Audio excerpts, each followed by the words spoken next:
okay na to. Ay, dire-diretso yung gawain natin, yung trabaho natin, ipagpapatuloy lang natin. Hindi katulad ng isa, kauupo pa lang, ang dami ng kaipalang ginagawa. Pag-aresto kay dating Pangulong Rodrigo Duterte. In virtue of the warrant of arrest issued by the ICC.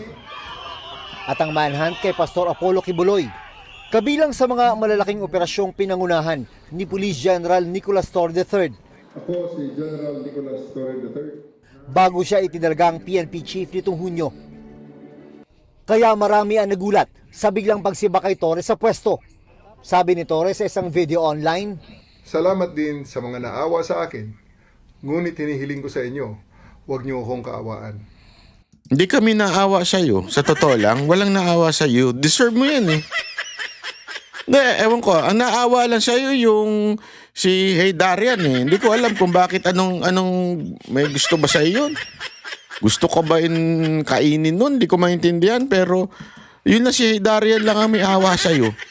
Kami po hindi. Deserve mo yan. Kulang pa nga yan eh. Dapat sa'yo makulong eh. Hindi, honestly dapat sa'yo makulong. Sige, ginawa mo kay Pangulong Duterte? Bakit kami maawa? Ginawa mo sa KOJC, kay Pastor Kibuloy? Yung ginawa mo doon? Dapat ka bang makulong? Kulang pa yan. Hindi kami naawa sa'yo. Tigil-tigilan mo nga. Gusto mo hindi maawa sa'yo pero yung itsura mo, tingnan mo. Nagpapaawa ka? Hindi kami naawa sa'yo. Deserve mo yan. In spite of my abrupt removal as Chief of the Philippine National Police, okay po ako. Kung meron man tayong dapat kaawaan, iyon ay ang milyon-milyon nating mga kababayan na paulit-ulit na nagiging biktima ng palagiang pagbaha. Nako. Muling iginiti Torre na yung statement na yon pumoporma na sa politika. Agoy. Halata ka, sir. Kung kaya mong ululin yung mga followers mo, kami hindi. Alata na yung mga ganyang galawan. Anong pakialam mo dyan? Di ba? Hindi, if you are really serious, yan na, wag maawa, serious na okay ka lang, hindi ka na nagsasalita ng mga ganyang bagay. Bakit ka nagsasalita ng mga ganyang bagay? Halatang halata, sir. Huwag tayo maglokohan.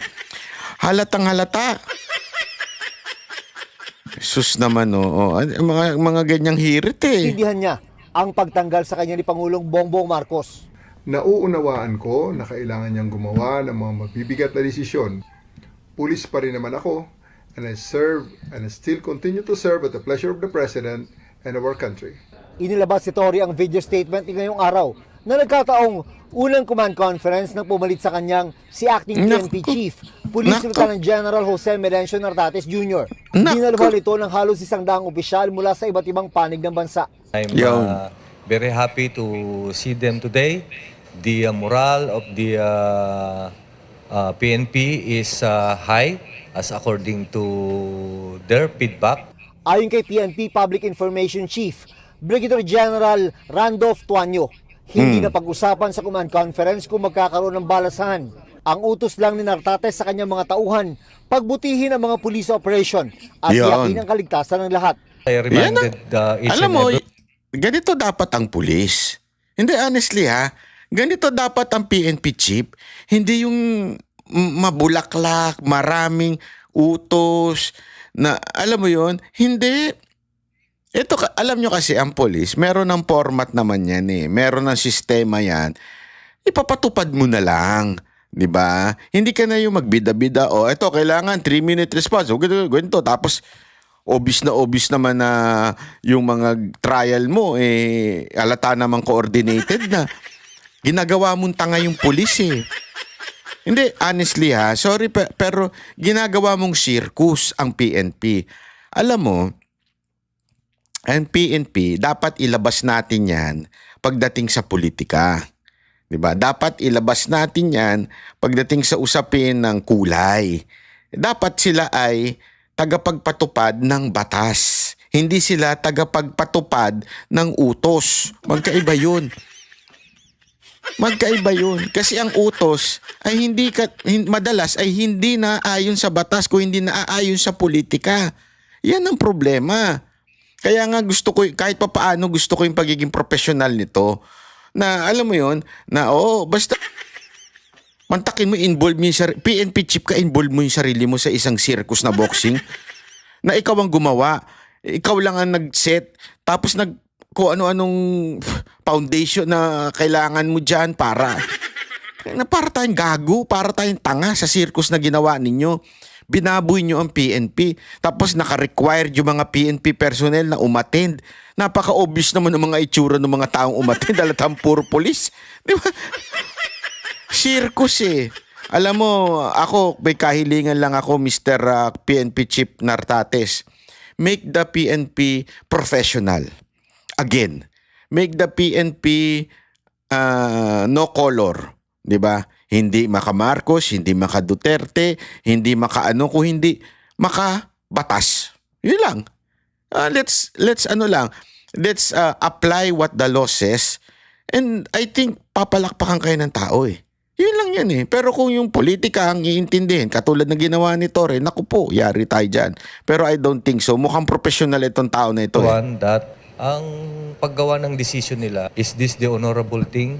It is this for justice. Kaya nga, service, honor, and justice. Sabi ng PNP, aprobado na ang leave of absence ni Torre mula August 28 hanggang September 29. Nag-leave of absence Pagkatapos na kanyang pa. bakasyon, kailangan mag-report araw-araw ni Torre sa personal holding and accounting unit. Ayan sir. Asahan namin yan PNP Chief Nartates. Asahan namin na araw-araw magre-report yan si Torre doon. Sana merong mga media doon na i-report kung talagang pumapasok si Torre. Baka mamaya, porket di na pumasok yan. Pero sa tingin ko, yari yan kay General Nartates, kay PNP Chief. Pihaw, kung saan kasama niya ang iba pang pulis na walang posisyon o yung tinatawag na naka-floating status. Ano nga ba ang trabaho ng mga nasa pihaw? Binibigyan din po ng duty ko. May mga parades po tayo. Sila po yung mga nagiging elements. Sila po yung mga nagiging group commander o battalion. Pagpaparade.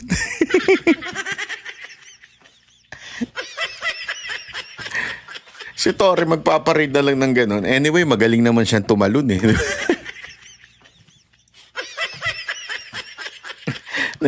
Okay din tong sagot ni Sir. Ano bang matrabaho niyan? Magpaparade sila yung since siya yung commander doon, siyempre, mataas ang posisyon niya. So, siya yung nandun sa gitna, sumisigaw ng tikas! Paika! Diba? Pwede yun. Magandang trabaho sa kanya yun. Commander sa mga parades. At sila po ay nagjo-duty rin po. Kung ikaw ay Lieutenant Colonel, sila po ay nagjo-duty rin ng mga command duty officer. Para sa GMA Integrated News, June Veneracion, nakatutok, 24 oras. Grabe, yan ang tinatawag na, kung ako, sa'yo, mag-resign na ako. Kung merong pang honor na natitira sa'yo, Torre, kung may honor pa, mag-resign ka na. Hindi, yun ang totoo. Kung may honor pang natitira sa'yo, mag-resign ka na. Kasi, sino ba ka na eh? Tapos ngayon, nilagay ka sa floating status. O, nagparinig pa si spokesperson. O, magpaparada ka na lang daw. Ano ipaparada niya yung kotse niya? Pagparadain nyo nga ng kotse yan, no? Pero ako sa'yo, kung para mas may pakinabang ka, Torre, kung ako sa'yo, magbenta ka na lang ng pares dyan sa Krami. Para may makainan yung mga tao dyan, di ba? Magbenta ka ng pares. Yung mga pulis natin dyan, ng mura-mura, makipag-coordinate ka kay Diwata, mag-usap kayong dalawa, mag-collab kayo. Anyway, ang hilig mo na lumabas sa media, mag-vlogger ka na lang din. Tama, mali. Ayun lang sa akin. Sana. Alam mo, yan eh, napaka-demoralizing yan nangyari sa'yo. Kaya nga, mababawi mo yung pagde-demoralize sa'yo. Honestly, kung mababawi mo yan, kung ikaw ay mag-resign. Kasi yung honor babalik eh. Parang ang dating may delikadesa ka. Yeah? Pero kung ipagpipilitan mo pa rin na ikaw ay naandyan sa posisyon kahit sinusuka ka na ng mga tao dyan, hindi kasi halata naman eh. Yung paglagay sa floating status, ang bihira. Kailangan pa bang spellingin yun? Kailangan pa bang i-memorize yun? Di ba? Hindi na kailangan i-memorize yung ibig sabihin ng ganong klaseng status mo. Kaya nga, pagka ganun, bitaw na. Di ba? Yun lang yun bitaw na. Para maibalik pa rin kahit pa paano yung dangal na meron ka, kung meron ka man Pero kasi, ewan ko may dangal ka nga ba?